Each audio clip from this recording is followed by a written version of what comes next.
This is the Bates Bobcast, our weekly podcast that takes a look at the week that was in Bates athletics. My name is Aaron Morse, and this week we're catching up with Bates men's tennis alum Bud Schultz from the class of 1981. He's being inducted into the ITA Hall of Fame this February.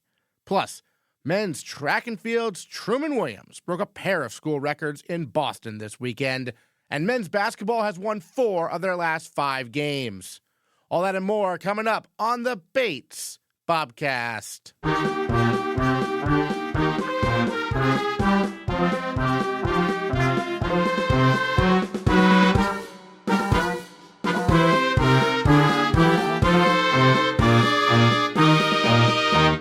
Bud Schultz from the class of 1981 was the first All-American in Bates men's tennis history, finishing national runner-up at the NCAA Division III Singles Championships in 1981. Then he went on to have a remarkable professional career, rising to as high as 40th in the world rankings. On Tuesday, the Intercollegiate Tennis Association announced that Schultz would be inducted into their Hall of Fame in February. We chatted with Schultz this week to look back on his time at Bates and his remarkable tennis career. Well, Bud, first of all, just take us back before Bates, growing up. How did you first get into the sport of tennis? What made you want to, compete at a high level? And then what made you want to come up to Bates for college? It's a little backwards in that I didn't play tennis until fairly late relative to what I achieved. I didn't start playing until I was about 13. And ironically, my mother dragged me out because she was going to play tennis and their fourth pulled a no-show. So she pulled me in. A bit embarrassing as a 13-year-old to be playing with your mother and 2 of her friends, but I couldn't beat her. And being pretty competitive, I decided I was going to play tennis every day until I could. That took months and months because she was a good athlete, pretty good tennis player. And once I did that, I set my sights on my father. And by the time I was able to beat him, I was completely hooked. So I played in high school, but I also played soccer and basketball. And truth be told, I was recruited by George Wigton to play basketball at Bates. And the guy that sort of recommended me to Coach Wigton was a guy by the name of Herb Kenny, who was the basketball coach at Wesleyan University. I was very friendly with his daughter and with his kids. And he just said, oh, and as a side, he also plays tennis. So it was something that I was very passionate about, but truth be told, I was more passionate about basketball when I was heading up to Bates. Interesting. So you come up to Bates, and obviously, the tennis team, all 4 years, very successful. You had a lot of success individually, and you mentioned George Wigton. He was the coach. What was he like to play for? I ended up being a big fish in a small pond, and Coach Wigton was the most supportive coach you could have possibly imagined in terms of giving me more opportunities, creating more opportunities. He was a huge supporter of me playing in postseason events. And quite honestly, when the athletic department didn't have the budget to send me to the NCAAs as an individual, he, sort of put his foot down and said, no, you've got to send him. And he just kept encouraging me, helping me in terms of my competitive nature and harnessing that and just creating opportunity after opportunity for me. He was a wonderful man, wonderful man. So did you play both sports all 4 years then? I did. I did. So what was that like, balancing the academic rigor of Bates with 2 sports, basketball and tennis, that are both, pretty intensive sports? It's not exactly a casual, thing to be doing. Kind of, what was that experience like trying to balance all that? Well, it balanced out in a great way because the movement in both tennis and basketball are very similar. So it created a fitness level that I had. I didn't go in and out of season because I just rolled into another season where I came into it fit. And then at the end of the summer playing tennis, I showed up for basketball fit. So that was a nice dovetail. But quite honestly, one of the things that I found was putting down my tennis rackets for 4 or 5 months to really focus on basketball. allowed me to come back to tennis with an enthusiasm. And in a lot of ways, it goes back to the argument about should kids focus on one sport or should they play multiple sports? So I think basketball made me a better athlete.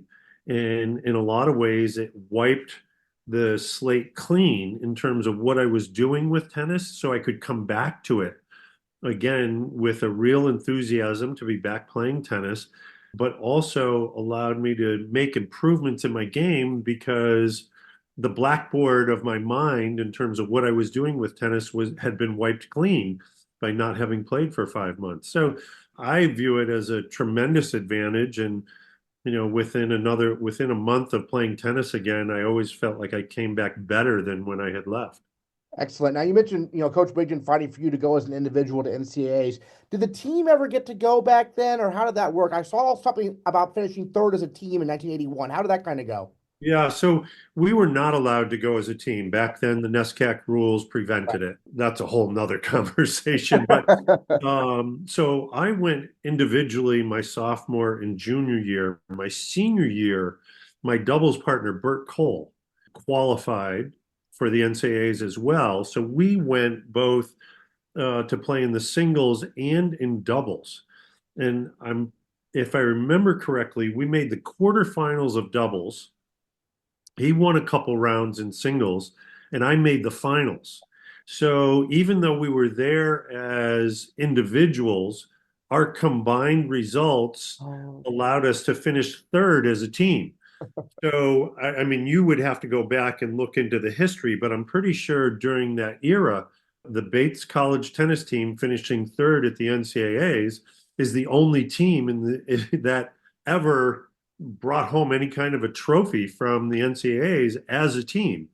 But, truth be told, we went there as individuals, but the way they scored it, they qualified us as third place for the team. There's a trophy at Bates somewhere that represents that. Awesome. That's a great story. Yeah, I was trying to figure that out because I knew technically teams couldn't go back then. So Right. that's a great story. When did you kind of realize as you were playing tennis, because you mentioned obviously you started out just trying to beat your parents. When did you kind of start to realize, hey, I'm actually like good at this and I can really compete at the next level, even beyond college? Yeah, well, it wasn't so much me that realized it as these three people that sort of sat me down and said, "Hey, you got to get out there." When I graduated from Bates, I went to Boston, and I was in graduate school at Boston University as a graduate assistant for the men's tennis team. There was a coach in the Boston area by the name of Bill Drake, who was coaching this woman, Barbara Potter, who was like 6 or 7 in the world, and a guy by the name of Tim Mayotte, who went on to be top 10 in the world, but at the time was ranked about 30 in the world. And he needed someone to come in and hit with them on a regular basis. So I had met him and he said, "Hey, can you come and just act as a hitting partner?" I went and did that. And about 4 or 5 months after I did that with the two of them, and at the request of this coach, Bill Drake, the three of them sat me down and said, "Look, you're good enough. You need to get out there." And my reaction was sort of, where is there? I don't know anything about it. I don't know the pathway, but with my good Bates education, I was able to figure it out. 2 years later, I was top 100 in the world. Awesome. So going back to your career at Bates in tennis, what are some maybe memorable matches or moments that stand out to you that you remember, to this day? At Bates. Yeah, at Bates. Yeah. um, we as a team, the CBB was always a big deal, and I'd have to go back to look at, but playing Bowdoin and Colby obviously was a big deal. But the reality is the big matches were at the New Englands, and back then they didn't differentiate between Division 1, 2, or 3. So they had all Division 1, 2, and 3 schools together at the New Englands. And that was where I got the opportunity to play against some of the best players in New England. And also some of them were the best players in the country. In fact, the number one player at Harvard back then, one of the years, was a guy by the name of Howard Sands, and he was ranked number 1 in the country. And, so the opportunity to play against him was something that we weren't going to find in Division III tennis. But making it to the NCAAs and, winning a couple matches my sophomore year, and then I think it might have been the quarters my junior year, and then the finals my senior year. We were not a powerhouse, so we would show up in the powerhouse schools for Division III anyways. Like, where are you guys even from? So it was a lot of fun. A lot of fun. So were New England's almost a bigger deal because you played schools at D1 level and stuff, or the NCAAs almost? No, because No. the NCAAs, you actually, you know, that's your division, and to be an NCAA champion, my roommate at Bates was an NCAA champion Hmm. in the hammer throw, a guy by the name of Mark Miller. Yes. So he to some degree he was my inspiration, but no, the Division III NCAAs was, to be an NCAA champion, never quite got there. But back then, no longer. If you made the finals of Division III NCAAs, you got a bid to Division I NCAAs. Oh. So the whole thing was a bit more democratic than it is now. So I qualified for Division I NCAAs my senior year, and I showed up, and I have to play the number 3 player in the country from UCLA, and he's looking at me like, "Where's Bates College? I've never heard of you." He couldn't have been nicer, quite honestly, but he's looking at me like, "I have no idea who you are," and whatnot. Number 3 player in the country, Robbie Venter. And UCLA was one of the 2 or 3 best tennis schools in the country every year. Played him, lost to him in a good match, but it really wasn't that close, 6-4, 6-4. And then 2 years later, played him in the professional ranks. Yeah. And turned the tide on him, beat him, like way worse than he beat me in the NCAAs. And he just looked at me after the match and said, I know we've met before. Where have we met? And I explained to him the whole thing. His jaw was just open. He was like, I just don't believe that. But he could not have been nicer. South African guy. Awesome. I was going to ask you about rematches later on because, I mean, you made the finals of the Division III tournament. Who'd you play there, and did you ever encounter that person again in tennis? No, so I played this guy Donovan Jones, who had been the number 1 ranked player in Division III all year, and he wasn't a big guy, but he was the guy no one could beat, and I didn't beat him either. But it so happened that he never really did much with his tennis after school. I think he tried to play professionally a little bit, really never did anything. I was probably at that point a better basketball player than I was a tennis player, but I was always a way better athlete than I was a tennis player. So I had a lot of opportunity for improvement. So when those people set you down after you graduated, you were, hitting with some folks, they set you down and say, "Hey, you should really try to be a professional." Were you thinking, well, I'm not even like, this isn't even my best sport. Like, what are you all talking about? You kind of surprised yourself how well you ended up doing? Of course, it surprised me. It surprised me every step of the way. That was the joy of it.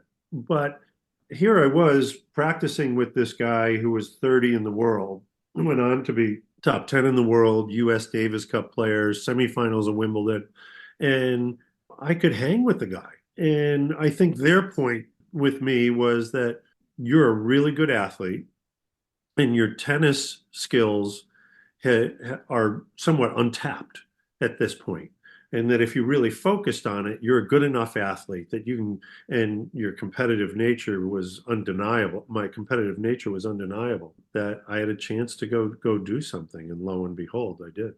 Yeah, so you competed in all 4 Grand Slams during your time as a professional tennis player. What was the first Grand Slam tournament you participated in? What do you remember walking onto that court, for the first time for a match at that level? So my first Grand Slam was in the qualifying at the U.S. Open. And again, every step of the way, I was, pinching myself. I can't believe I'm here. I ended up losing the match, but it was my first taste of being, in baseball, they talk about making it to the show. Yeah. It sort of felt that way, and just inspired me to come back and continue to work hard. My first main draw was at the Australian Open, And if I remember correctly, I won a couple matches in the main draw, helped my ranking, and from that point I went on to play, the French and Wimbledon and the US Open. Everyone geared their year towards playing those events, and Wimbledon, it would be like the World Series or playing the Masters. If you're a golfer, it was the mecca of all tournaments. So that was really the ultimate highlight. And then the US Open was always so much fun because, my friends and family who were still in and around New England, I had a bunch of friends that were working in New York City at the time. So I always had a lot of support. And, in the evenings, we could go out and have a little fun too. Awesome. Yeah, I mean, we obviously in America we play mostly on these hard courts. Wimbledon's on grass, French Open on clay. What were these different surfaces like? Had you ever played on grass before when you went to Wimbledon? I had, there's a club in Boston called the Longwood Cricket Club. So I had some experience playing on grass, not a whole lot. But truth be told, you're better off not playing on it before you actually have to play a match on it. It's so herky-jerky. The bounces back then, less so today. They've really improved the surface, but the surface back then was so unpredictable. The more you tried to play on grass, the worse your game got. So you'd sort of show up and just do the best you could. And ultimately, the best athletes and the best tennis players won those matches. So. Yeah, certainly. I know you've developed a great relationship with our head coach here, Paul Gassingay, also a Bates alum, class of '89. Tell us how you first got connected with Paul, because obviously you did not overlap at Bates. But tell me how you first got connected with him and what that relationship has meant to you. I was familiar with Paul, and sort of watched his career. And when he graduated, he was looking to go out and play professionally a little bit. And he approached me to help him. I said I'd be happy to. So I was coaching him a little bit, and he was going out and playing. Like all of us starting out, money tends to be a little bit of an issue unless you're an anointed one. And he was practicing with me one day, and one of the guys that I would work with and coach a little bit was this guy Ivan Lendl, who at the time was #1 in the world, and he and I had become friendly on tour. And when I retired, I would go down to his estate in Connecticut and work with him, coach him a little bit, hit with him a little bit. And he called me and to see if I could come down, and logistics were such that I couldn't, but I happened to have Paul there who I was working with. And I said, I've got this young guy. He'll do whatever you ask him to do. If you say jump, he'll say how high. And I could send him down. And Lendl said, great, send him down. And Paul went down, and true to form, he worked like a dog hitting with Lendl, and Lendl took a liking to him because he has always and is such an earnest guy and such a hard worker. Lendl immediately took a liking to him, and their relationship grew, and he ended up working for Lendl, and before he ended up taking the job up at Bates. But from that moment on, we've been, I would say, from a coaching standpoint, from a personal relationship standpoint, we've been close. Awesome. And then I wanted to ask you, college tennis and then going pro, different worlds entirely. I mean, how did you make that adjustment? I mean, it must have been just totally different, right? Like night and day, different. But, you show up every day and you take your lumps and you wake up every day looking to get better. A good friend of mine did a talk on small goals versus big goals. If I had focused on getting to, 40 in the world, I never would have gotten there. And I've always been a real process guy. So the idea of getting up every day, how am I going to get a little better today? How am I getting a little better to the next day?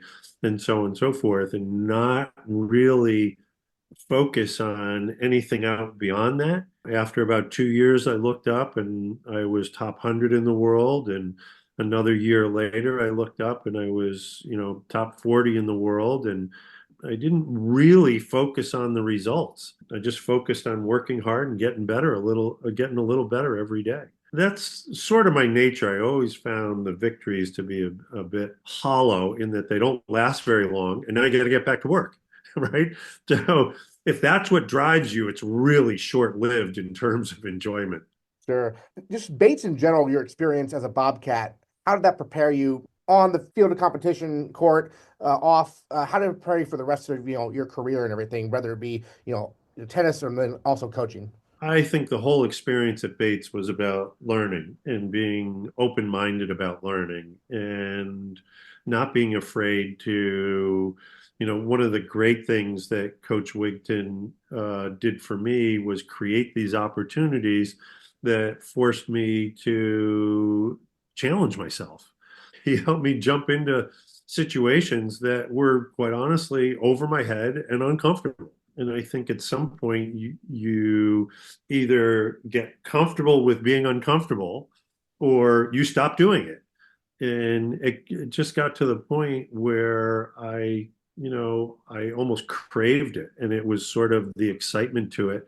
But it was the whole Bates education. It was, the professors challenging you, your friends encouraging you and challenging you, and my roommate Mark Miller. Our senior years, we said, "Come on, let's do this. Let's be NCAA champions."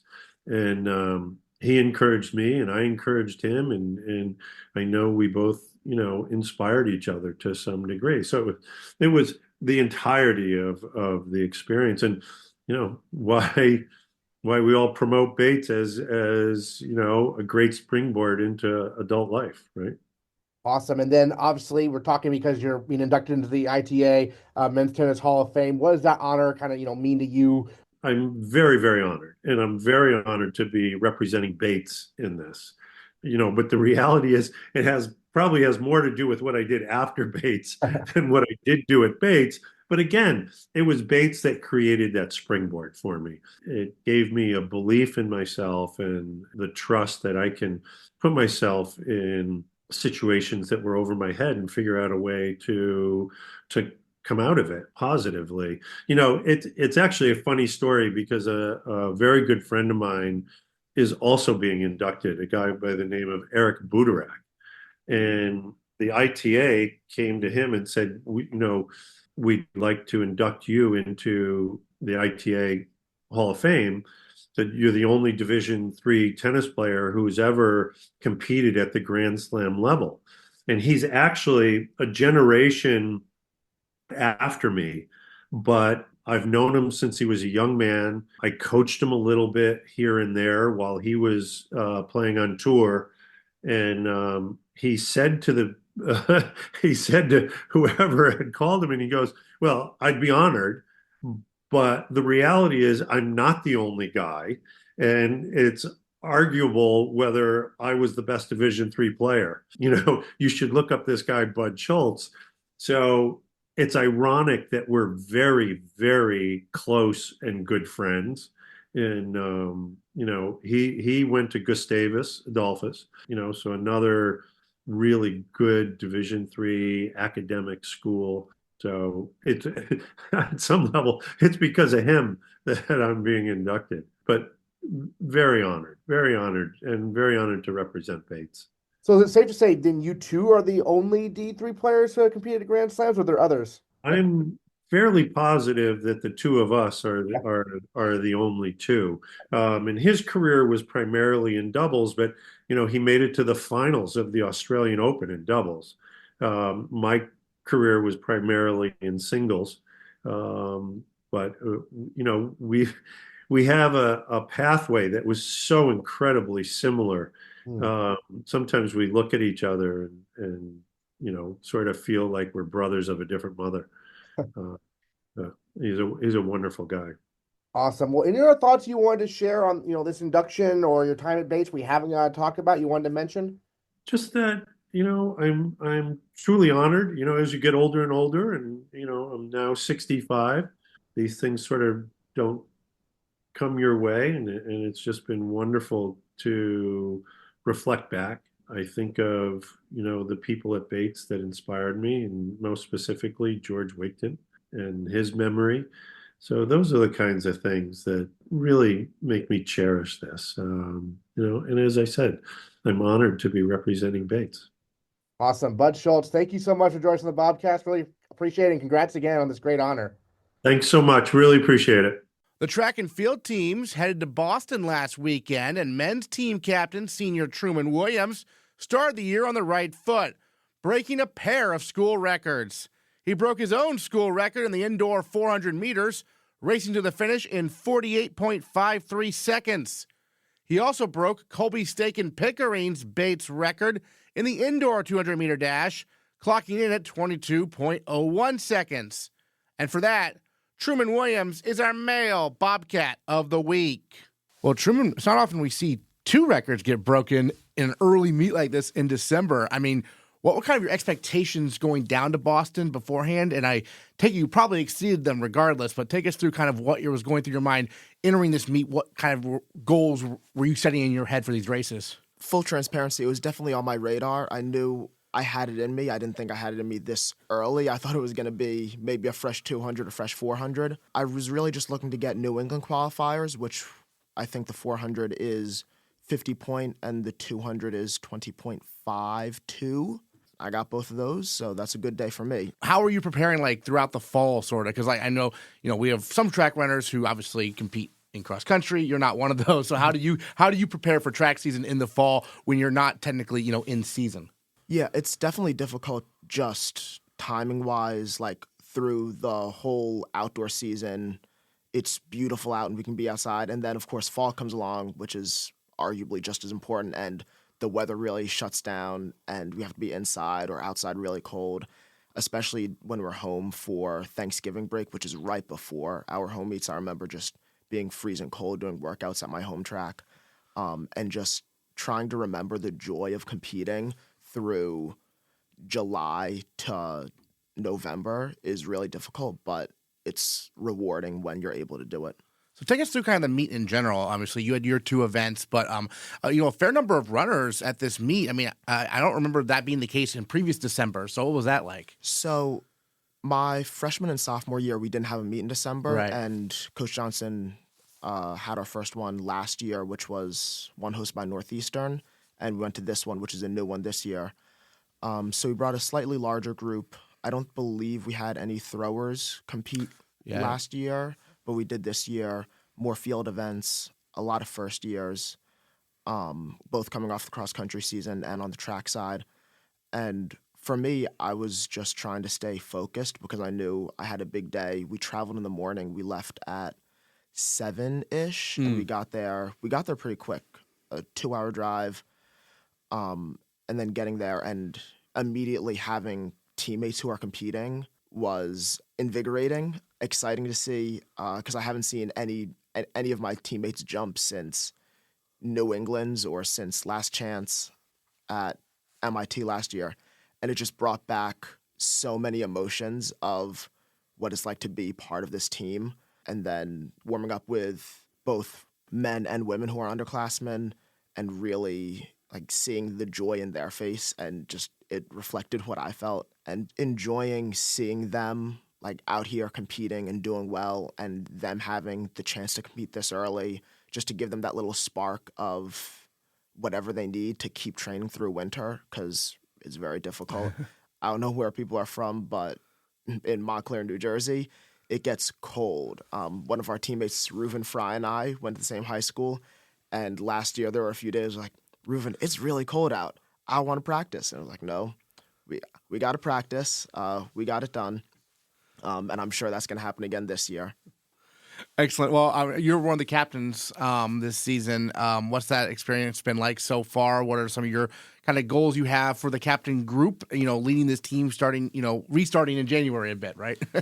I think the 5 of us really have seen a big transition in the team from our freshman, sophomore year to now. I mean, in size and in how well people are doing. Like, New England's was sparsely on our radar our freshman or sophomore year, and I mean, I think we're looking to take 2 buses this year, and it's just so wonderful to have a role in an environment that I think I would have really benefited from freshman and sophomore year that I didn't have, and making that environment for people who are younger than me. Excellent. And we touched on the 2 records you broke, but one was your own record in the 400 meters. You already had that record, but you knocked that down a few bits there. The other one was 22.01 seconds. You broke Colby Staken Pickering's record from 2023, a former teammate of yours. And so what's that like to break a recent teammate's record?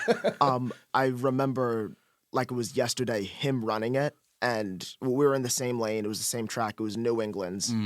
And he was running so fast on that home straight, and it was a really steep bank that year at the track, and like you could hear his steps just bang, bang, bang right down through the home straight, and it was terrifying because of just how fast he was, and he was tall.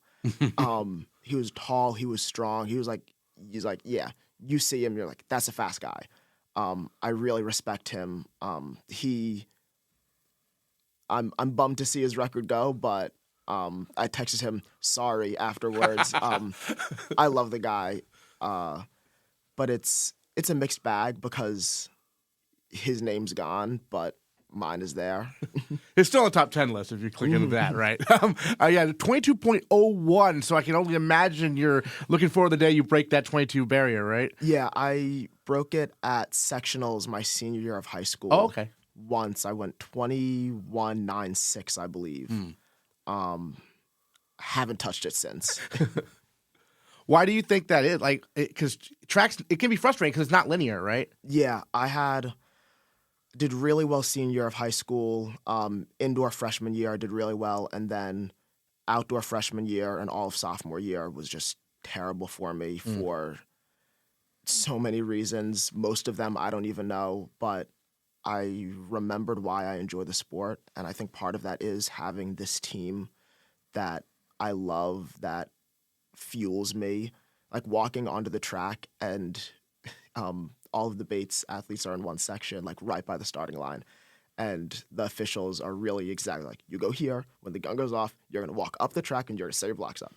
And walking around and just looking over to see however many of my teammates were there cheering for me was so inspiring, and I was glad to put on a show for him. Yeah, excellent. Well, I was curious, what did Colby respond when you texted him sorry?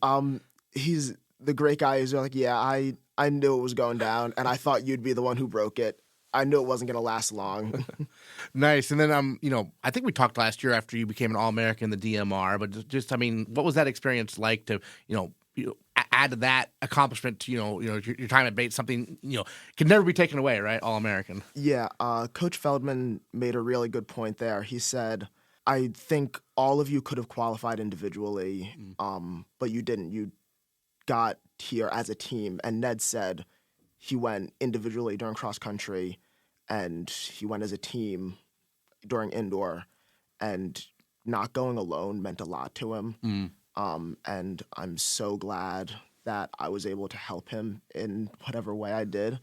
And he had just an outstanding outdoor season.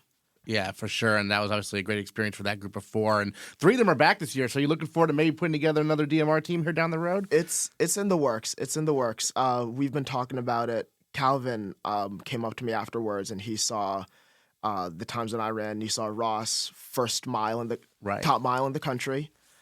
He's like, saw you guys doing that. I was like, I got to get out there. He took the week off, just trying to stay healthy. Really looking forward to indoor to see him have a season. Excellent. So now you touched on this earlier, but we now have a little bit of a period of time where there aren't any meets until January. And so what's your plan right now? Are you going back to New Jersey at all, or how's that going to go? So I'm planning to go back to New Jersey, and my friend from my high school, Reuben Fry, the 2 of us are probably going to train with our high school coach. A lot of people reach out to high schools or local colleges saying, hey, can we use your facilities? Can we use your indoor track? And Coach Johnson, he'll reach out for some of us saying, like, I know them, because a lot of the college coaches, especially New England Division III, it's tight-knit. So he probably has relations with most of the people who would be reached out to. There's a few freshmen in New York who are going to go to Fordham, I believe, which is great for them. My high school goes to Ocean Breeze, which is a really nice facility in Staten Island. And just remembering why you do it and remembering the joy you get out of doing it while you're freezing cold, in pain, lying on the ground after a hard workout is humbling. Excellent. And, in these races, track is a fun sport because you guys get to run against Division I opponents, relatively frequently, actually. And so this was one of those cases. You were up against some folks from the University of Maine, I noticed. So what was that like, kind of racing them? It's really interesting with track because at any level, you're going to have someone faster than you. Like, even if they're Division I, there are Division III people who would have just blown all of us out of the water. Coach Johnson always says division doesn't really matter, and I think it took me a while to see that he was really right in saying that. It's a number. Like, unless you're at the absolute top of Division I, you're going to have people to compete with. Like, Noah Lyles, he's always going to have people to compete with. I'm sorry, Noah Lyles is the 100-meter Olympic champion. Sure, yeah. He has people to compete with. Like, you're never alone on the top. Certainly. Well, any other thoughts you want to share about the first meets of the year here for men's track and field that we haven't got to talk about yet? I think I touched upon the work that Kevin and I have put to really making this men's team just cohesive. And I really hope in 4 years there will be some first year on here that says, I just love the team from the day I was here to the day I graduate. And knowing that I could have had a role in that really warms my heart. Awesome. Truman Williams, our male Bobcat of the week, school record holder in both the indoor 400 and the indoor 200. New record set this past Saturday in Boston. Thanks so much. Thank you. For the women's team, junior captain Carli Ciavarelli bested her personal record by nearly 2 feet in the 20-pound weight throw. On her final attempt of the day, she tossed the weight an impressive 54 feet, 6.75 inches. That's 16.63 meters for those who prefer the metric system. Her throw is good for 4th on the Bates all-time performance list. But this is just a start for Ciavarelli, who is our female Bobcat of the week. Yeah, so it started off not going super great. I think I was a little nervous and stressed out with it being the first meet. And I had pretty high goals for myself, too, because I've been throwing pretty well in practice. So I was able to finally get a PR in finals. During the break between finals and the first 3, I was able to just kind of relax, take a breath, think about what I needed to do. Because you have to qualify for the finals, right? I mean, you can't. Yeah. Not everyone gets to go there. So. And that was pretty stressful because I wasn't sure if I was going to have a throw that was far enough to put me in, but it was. That was good. So you mentioned you're doing well in practice. Curtis had mentioned when I interviewed him a couple weeks back about he mentioned he saw you throw one that hit the barrier, went past the barrier, the end of the possible distance and stuff. So how have practice been going? It sounds like pretty well. Yeah, they've been great. I've had a lot of throws consistently going over the barrier. I'd say about 17, 18 meters. So luckily, I was still able to get a meet PR of 16.63. But I'm aiming for even farther in the meets to come, and hopefully the school record this year or next year. What's that like to know that there's a lot more in the tank, if you will, right? Yeah, it was definitely a little frustrating because I know I can throw farther. But I know that as I keep practicing over break and as we start competing, now with the first meet out of the way too, especially getting all those nerves out, I know I can do even better and hopefully even past 18 meters as I keep going. That'd be awesome. You're a junior captain, so tell me about the experience of being a captain so far. Yes, it's been great. It's been a little bit tricky at times, and especially because that was a little unexpected for me. But I've had a great time. I love being a leader to the underclassmen and just the other girls and guys in my grade. Tell us about the throws group this year, because I know last year we graduated a lot of men's throwers who were very experienced, and Curtis said this year now the women's are a little bit more experienced. But tell us about this group. Yeah, it's definitely been different, completely different than ever before, honestly, with our 3 main guys graduating last year and our senior girl. Now we only really have 2 guys full-time and then 2 other ones that only do 1 season. So we've had pretty much all girls. And it's been great to finally have the women's team going strong. The freshmen have all been wonderful. They're all catching on really fast to weight and hammer, which is new for them. But it's really cool to see them being so passionate and driven and just wanting to work hard and do well. Yeah, you mentioned weight and hammer because those are events that aren't really done much in high school. Is that right? Yeah, they're not really done in high school. Yeah. So what was that like when you came to college? Take us back.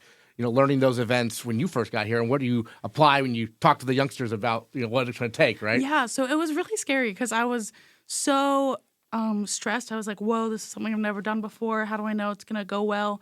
But the upperclassmen guys who just graduated were there to coach me and Chase and Jen in that event during the preseason. And so now I'm kind of being the figure that those guys were to me, to these freshmen, and it's really great, just like the full circle moment there. And I just love being able to help them out and remind them, like, look, when I was a freshman, I did not think it was going to go well, but the progress I've had has been amazing, and I know they can get there too. Yeah, well, speaking of that progress, what has allowed you to make this, it seems like a pretty significant leap this year in practice, and even though you said there's more in a meet as well, right? What's allowed you to make that leap, you think? Yeah, I think really focusing on technique and just reminding myself that it doesn't have to go the farthest in practice sometimes, and just thinking, like, every time I step into the circle, what is one thing I can focus on for this throw?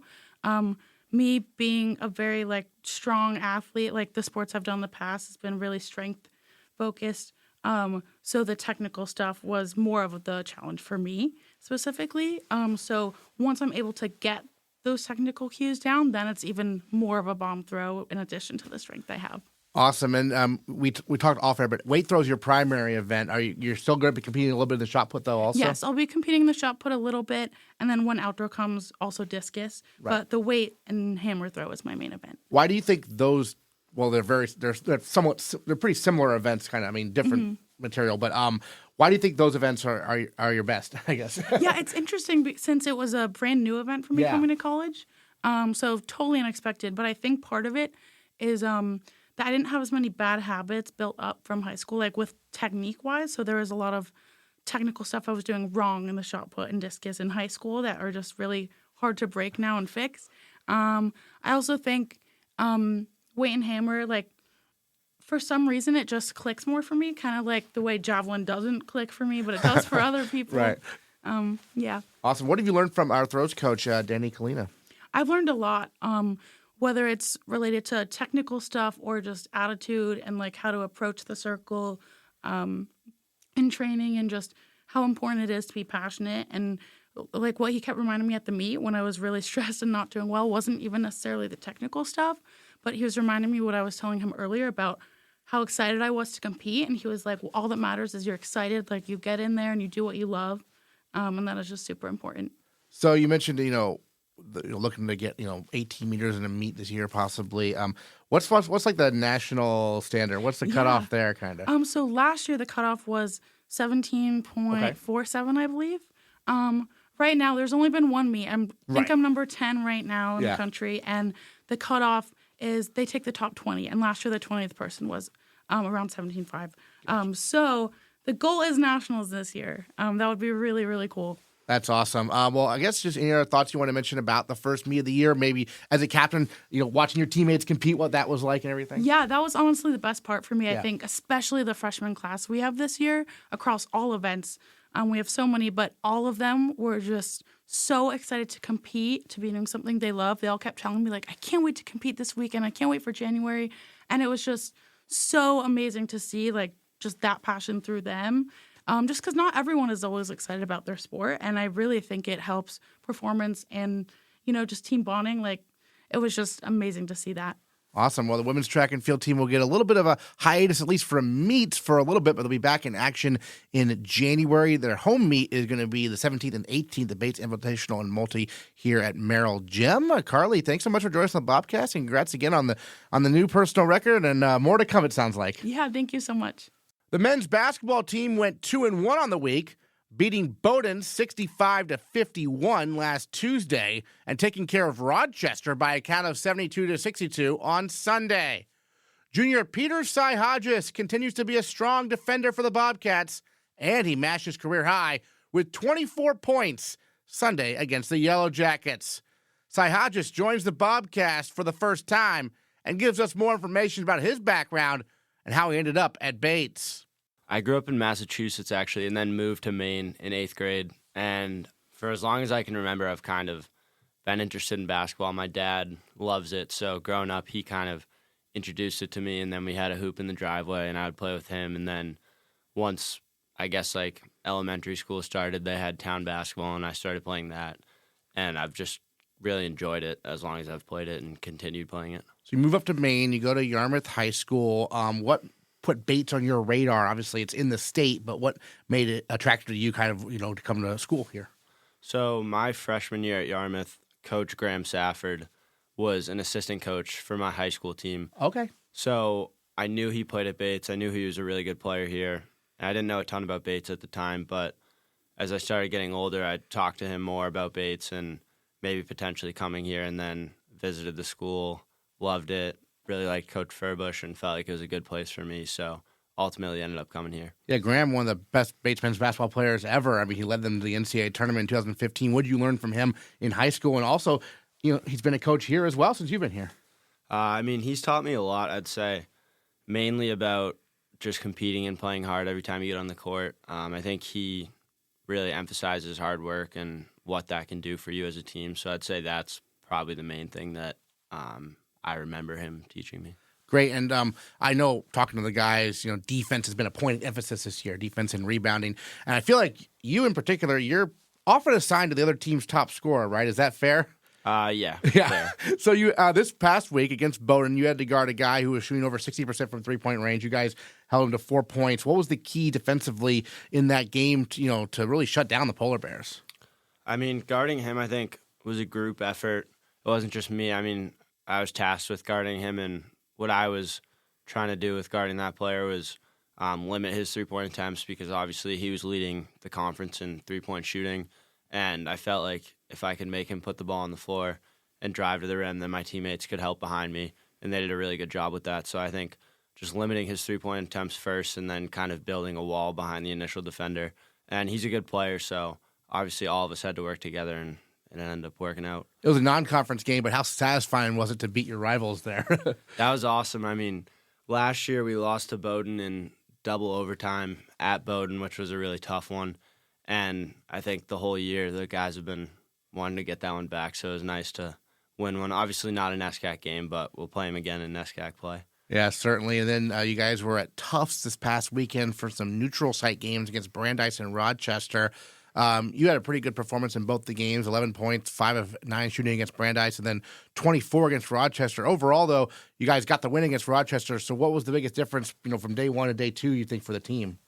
I think day one, we struggled a little bit with our collective energy, and Brandeis is a really good team, and we came out a little bit slow, and they were able to build a lead initially, and we just weren't really able to climb out of that. And then Coach did a good job really saying, all right, we got one game left on this trip. We want to go back to Lewiston with a win. So I think everyone kind of buckled down and went into Rochester knowing we had to win that one. And they were a good team, but I think our collective defense, and I think we just played really hard that day, which was kind of what allowed us to get the win. And you kind of closed it out at the free throw line. I think you were 8 of 10 from the line. And so how much time is spent on free throw shooting? Because I feel like that's a huge key, especially in these close games, right? Yeah, so, this year I haven't been shooting great from the line, which has been kind of frustrating. But that game, it was good to see a couple go in and help the percentage a little bit. But I think that's been a big point of emphasis for us this year, considering last few years we've really struggled from the free throw line. And I think our percentage as a team this year has been a lot higher than it was last year. I'd say mostly due to Brady, because he's really been killing it at the free throw line. Yeah, Brady Coyne, a great free throw shooter, and you mentioned him. He's one of the many Mainers on this team. You moved to Maine in 8th grade, but you're a Mainer too. So what's it like having all these guys who you probably played against in high school, I imagine? Mm-hmm. Yeah, it's awesome. Brady in particular, we grew up didn't grow up, but went to high school 10 minutes away from each other. And I met him in 8th grade, really got to know him in 9th grade. And we didn't play against each other in high school, but we were on the same AAU team. So we would work out together, played a bunch of games together in high school, and we became pretty good friends before coming to Bates. So it was nice coming in, knowing him. And then I knew Grant a little bit in high school. He was awesome. He was a grade above me, but we played for the same program. And then David and I played against each other a lot in AAU. And then I got to know Ciavarelli a little bit, but he was a grade older, so I didn't play him as much. And then he did a PG year, so he's ultimately back in my grade. Gotcha. And then, David, you mentioned him, Lewiston high school guy. What's it like seeing some of his performances recently? He's really starting to get going, isn't he? Yeah, he's awesome. I mean, he's a guy that brings it every single day in practice, and you can always really count on his energy to lift us up, and it's awesome to see him be able to come into games and contribute the way he has because he's just been working really hard the last few years, and I'm happy for him. And we kind of all know when David comes in, he's going to contribute something, whether it's shot making, picking up full court, just bringing energy, being a leader. So it's been great to have him. And you guys have been, on a pretty good roll here recently. I think you've won 4 of your last 5 games now. Just take us through kind of what's been the key to, getting the thing going a bit. I think in particular, the Bowdoin game stands out to me, but after a slow start, what's been the key to the turnaround a little bit? Yeah, I think the key for us has been defensively. Yeah. I think we started off our little 3-game winning streak against USM, and that was a team that they came in undefeated, and our whole thing with them was we're really going to have to guard because I think they were averaging like 90-something points a game when we played them. So we knew it wasn't going to be an offensive thing. Our offense is typically pretty good when we defend well. If we're getting stops, we typically score a lot more than if we're having to play in the half court. So with USM, we put a major emphasis on defense. And then Thomas, we knew they had some good players, got to guard them. So I think with us, it starts with defense, and then the energy that we bring into defense kind of allows us to carry it over to offense, and that's been a really good thing for us. And then also I feel like we have a pretty young team this year, a lot of younger guys playing, and now that we've been able to spend some time together, I feel like our connectivity's gotten pretty good, and we're just all moving together on the floor, which has been nice. Has defense for you personally always been kind of your calling card going back to high school, or is that something you really kind of embraced here at Bates? I would say it's something I learned in high school. Going into high school, I knew defense was important, but it wasn't I guess my major thing. I don't know. You watch the NBA and it's all these guys scoring points. Yeah. So I kind of saw them scoring and I was like, okay, that's probably the coolest part of basketball, scoring. And then my high school coach really kind of emphasized defense. And when I was younger as a freshman and sophomore, I didn't really play much as a freshman, but then as a sophomore, he kind of said to me, he was like, if you aren't a good defender, you're not going to get on the court. So that was something that I kind of learned and realized that if I want to play and be able to contribute a lot to this team as an underclassman, I'm going to have to guard. And then as I got older, he would kind of put more pressure on me to play better defense, guard the other team's best player. So I wouldn't say it's always been a thing for me, but I would go back to my high school coach and kind of thank him for that because he taught me a lot in terms of learning how to guard and how important defense is. Well, and this year, I mean, look at the stats here real quickly. You already have 17 steals individually, which is more than you had all of last season. And so what's been the key to getting those passing lanes and getting some of those steals for you? I mean, I think for me, I'm not someone who really reaches at the ball a lot or tries to get steals. I think it comes more from positioning. And when your teammates are doing a good job guarding the ball, they're going to force the other team to make difficult passes, do difficult things. So I feel like if I can be in the right position and then trust my teammates to guard the ball, which they've been doing an awesome job of, then you're going to end up in positions to get steals because the offense is going to be put in a position where they have to make these tough passes. So, in particular, I think freshman Sean O'Leary, he's been an amazing defender this year. He's someone who he really guards the ball well, and I can remember a couple steals off the top of my head that I've gotten just because he's done a good job guarding the ball, and the guy throws a pass basically right to me because he's in a tough spot. So I think part of the reason that stat's gone up is because as a team, we've been guarding the ball a lot better, and then sometimes steals just end up in your hands as a product of your teammates doing the work. Great. And offensively, I've noticed you enjoy that little, I don't call it a jump hook, a baby hook in the lane. Where'd that move come from? That's a move I've been doing, honestly, as long as I can remember. Yeah. I don't really know where it started. I would imagine that my dad's pretty old school in the way that he looks at basketball and thinks about it, and he loves the mid-range and the floaters, and he doesn't fall in love with a three-point shot. So I would assume that's something that he taught me in the driveway and then something I've always enjoyed. But I honestly don't really know where it came from. It's just kind of become comfortable for me and something that I lean into when I'm trying to score. Yeah, 11 points per game so far, so the offense has taken a jump as well. So what's been opening up for you offensively?